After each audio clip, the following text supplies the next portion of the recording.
I am Ferdinand Marcos, and I am the President of the Republic of the Philippines. I stand today on behalf of 110 million Filipinos. Hello universe, it's me again. Shout out sa inyo mga kababayan. But anyway, mayroon tayong upload videos updates. Hindi ko alam kung malungkot kayo or nadidismaya kayo sa balita, no? So alam po natin si General Torre ay talagang paborito po natin ito mga kababayan bilang hipi ng kapulisan, ano. So dahil sa kanyang tapang, no, at ika nga ang kanyang panindigan, solid na solid. So dahil dito mga bes, yun ang balita, nag-viral ngayon, nirelieve po siya, no, bilang PNP chief ng kapulisan. So hindi po natin alam kung ano ang katotohanan, pero maghintay po tayo kung ano po ang totoong dahilan, no? Pero kung ang dahilan yung reshuffle ng mataas na opisyal, I don't think na yun lang po ang reason para tanggalin mo sa pwesto.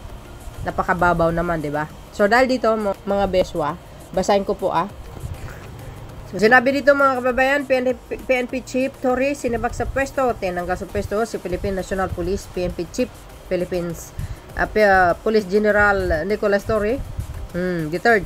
Pagkatapos ng halos 3 buwan panunungkulan, kinumpirma ito ni Executive Secretary Lucas Bersamin sa isang liham na may date na August 25. Matatandang malaki ang papel ni Torre sa pag-aresto kina dating Pangulong Rodrigo Duterte nitong March and Apollo Kibuloy noong September 2024. Kung sa background, maganda ang background nito mga kababayan, kaya maraming galit dahil malinis ang kanyang pagkatao, kaya nga na-promote siya, no? So dahil dito mga kababayan, malamang tuwang-tuwa ang mga DDS. Uy, nako, talaga naman hindi natin alam ang totoong dahilan. Sabi ko nga, hintayin natin ang statement ni Yusek Castro tungkol dito mga kababayan, no, galing mismo sa Malacanang. Ano man ang totoong dahilan, well, hindi natin alam. Kung ang dahilan naman tungkol dito sa mga desisyon niya sa pagpareshuffle, no, sa mga matataas na opisyal, I don't think yun po ang dahilan para tanggalin mo yung isang tao sa pwesto. Parang ang babaw naman, di ba? Yun lang naman ang akin, mga beswa. Kung may mas malalim pa, well, hindi na out na tayo doon. Hindi natin alam kung anong totoo. Baka nga, sa isip-isip ko lang baka mayroon na mga sulsul dyan. Sinusulsulan ng Pangulo para tanggalan si PNP Chief General Torre. Aba, nakakalungkot itong balita, no? Ako, gustong-gusto ko itong tao ito kasi may panindigan hanes siya. Wala siyang sinasanto kahit sino. So, nadidismaya ako, to be honest, no? Hindi natin alam kung bakit ganun ang nangyayari. Ano ba ang problema kung totoo man na may mga haka-haka na nagkakaroon po ng sulsul. Di ba? Dahil yung iba mas qualified, ganito, ganun. Ay, nako.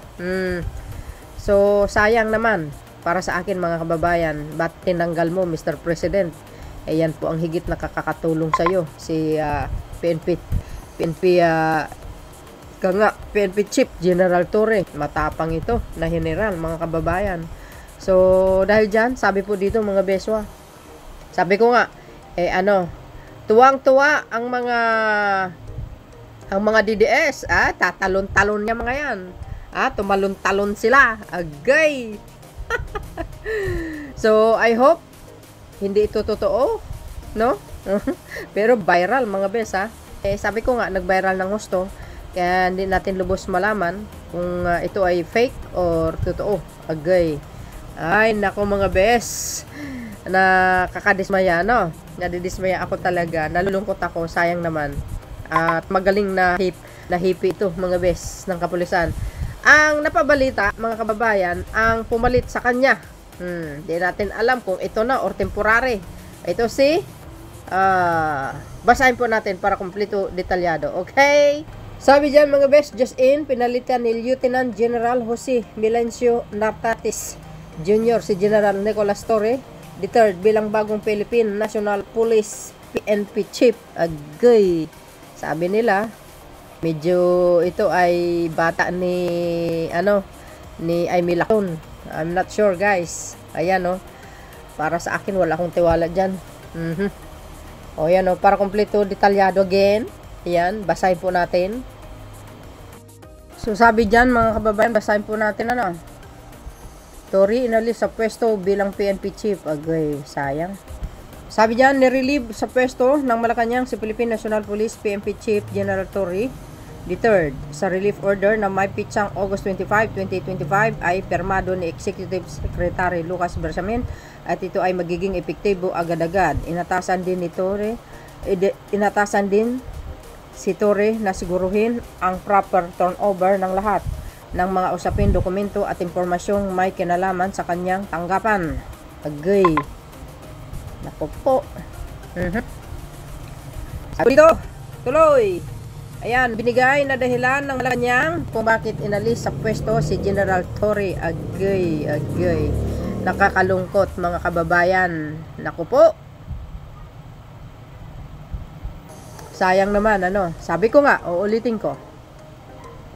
Kung pagre-reshuffle ang dahilan, medyo napakababang dahilan. Pero, kailangan din niya sumunod kung ano po ang patakaran.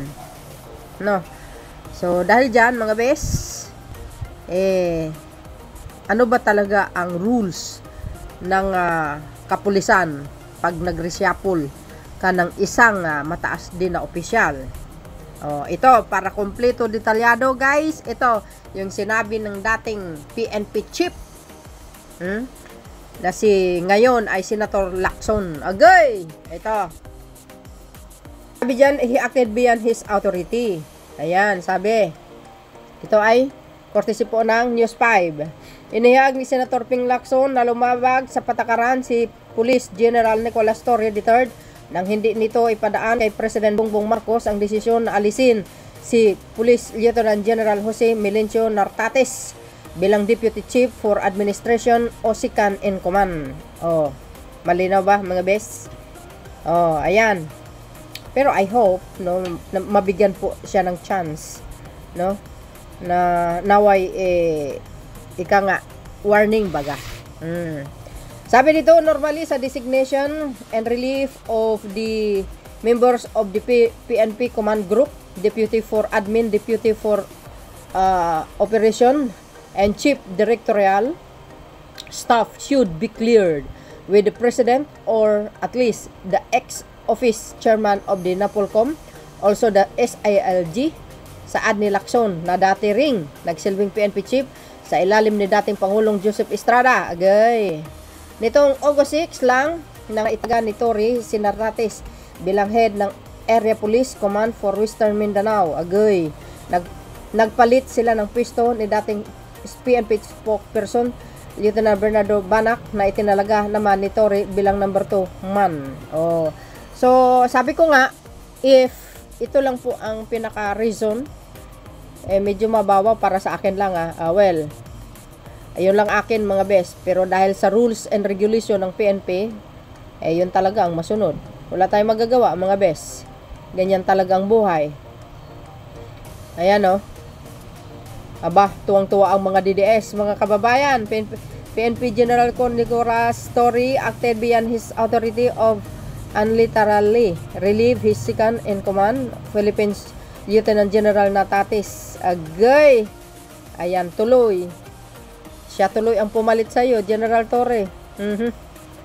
Palagay ko, wala akong tiwala dun. But anyway, yun ang aking mga saloobin, mga kababayan. Pero ako, sobrang nahinayang ako. Ano ang kapalagayan nyo, mga kababayan? See you again on my next upload. Kayo na balang musga. Thank you for watching. Don't forget to like, hit the button bell para lagi kayong updates. Okay? Bye bye bye and babus. God bless Philippines. That is the reason. Babus!